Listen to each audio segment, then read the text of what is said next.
All right, so far, if you're watching this, you know that what you signed up for. You're watching a video, maybe doing a little bit of research, and then you're given a video answer. Right now, we're on a road trip. We're on a road trip to go find you some fossils. All right, the thing is, north of where we live in Connecticut, in Holyoke, Massachusetts, there's some fossils up there of dinosaurs. They're actually fossilized footprints. So we're on a road trip to go try to bag some out. You're gonna watch a couple of clips of this where you'll see where we got you some footage from those fossils. Then you're gonna see a little bit about what some questions I'm gonna want answered in the video that you're gonna create. It's like a 90-second explanation video, and you'll know what's expected of you. So my best, and if you have any questions, fire away.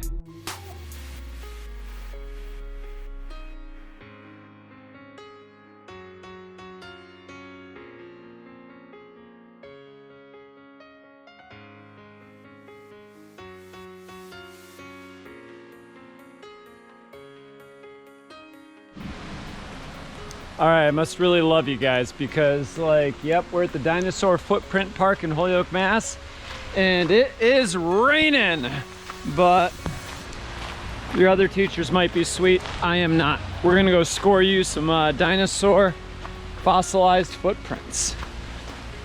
Believe it or not, this is actually a really good place to come for a date. Why? Because it's one of my favorite words, free, okay? All you gotta do is pack like some stuff for a picnic. If you bring food you don't like, it's your own darn fault. Yeah, and most of the time there's a view. It's right on the Connecticut River up in Holyoke, Mass. Nice little car ride. You could definitely do worse. All right. Yep, going down the path right here. This sort of rock is shale rock. It originally started out as mud thousands of years ago, but what happens is this. It starts out as mud, the dinosaur puts a footprint in it, and then over time it hardens and becomes shale stone or sandstone or other sedimentary rock. And then what happens is it gets covered over with dirt over time and sediment, and then it's right by the Connecticut River. So the Connecticut River basically washes away those upper levels, and it leaves you with this level that all that's left over is the rock that has the dinosaur fossilized footprint in it. So here we are right on the Connecticut River right here. Let's see if I can score us some of these. All right. I'm gonna look around for a second. Good news, everybody. Found the tracks. Bad news is, that's the river. So, found the tracks, but my memory isn't as good as it used to be. So, yeah, old, bald, you can fill in the rest with jokes. Like, memory was shot. So the dinosaur footprints are right here. They're all going in one direction, and they're freaking huge. They're dinosaur footprints. So if you look right here, they kind of have this one right here. Now you can see that's like the heel or the back of its palm, like this part on you, all right? And up here is like the top finger. So here's my hand, and that's the dinosaur print. So it's roughly like 2 to 3 times bigger. Also too, there's one mark, and then way over here is another one. You can see right there with my hand. Yeah, that sucker is like 3 times the size. So this thing that was walking here is like, had a footprint that was 3 times bigger than mine. Also too, if I'm gonna look at its like leg span, which is how like me and you walk, like when we walk like this, that's like what, 2 feet?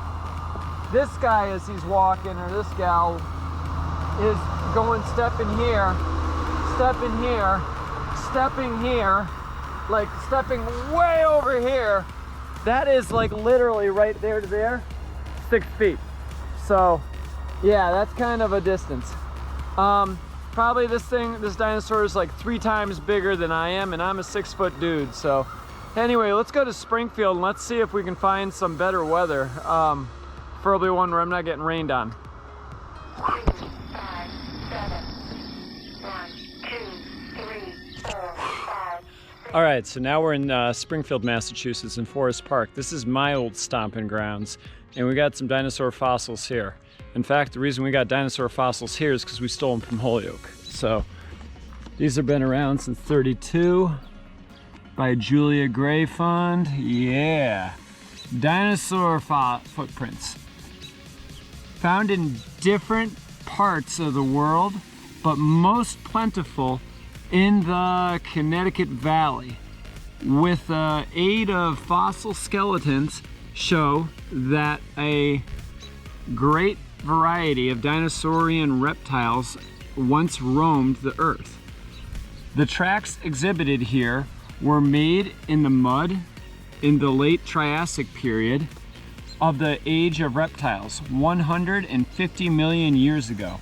These records were covered by thousands of feet of mud in sand, which by the resultant pressure and heat was changed into shale and sandstone, which is a sedimentary rock, and later tilted upwards and uncovered by erosion and quarrying. This specimen was taken from the quarries of W.M. Murray and Sons in Holyoke, Massachusetts, about 2.5 million miles south from the Great Fault at the southern end of the Mount Tom Range, and displayed through the facilities of Julia E. Gray Fund, 1932. Hey, look, I don't think any of you are gonna snitch on me, but we're gonna show you that fossil. Oh, man. All right. So over here, where'd it go? Where'd it go? There's an X. Oh, right here is probably the best specimen of one of those fossilized remains. You can see the footprint right here. You can see right where it's like, you know, it's like, gosh, kind of like this. Dang, that thing's bigger than me. That's my hand right there. And this thing goes like right in there. Yeah, that thing got in there and it was like stuck in the mud, you know, at the time. And then what happened is over time, that mud just kind of turned into sandstone. And then, you know, then it just, with weathering, the erosion, it just went away. So. Hey everybody, here's the questions we're going to be answering on the video, or hopefully you guys are. First of all, why tracks by the river?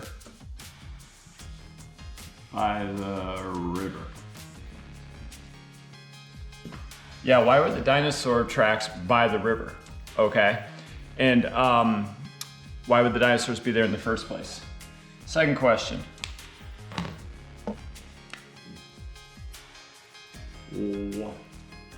Why did we find the tracks by the river? Yeah, why did we find the tracks by the river? Why didn't we find them like on the top of a mountain or in like some grass field or something? How did they get there? What did the dinos step in? Okay, like, so, next question.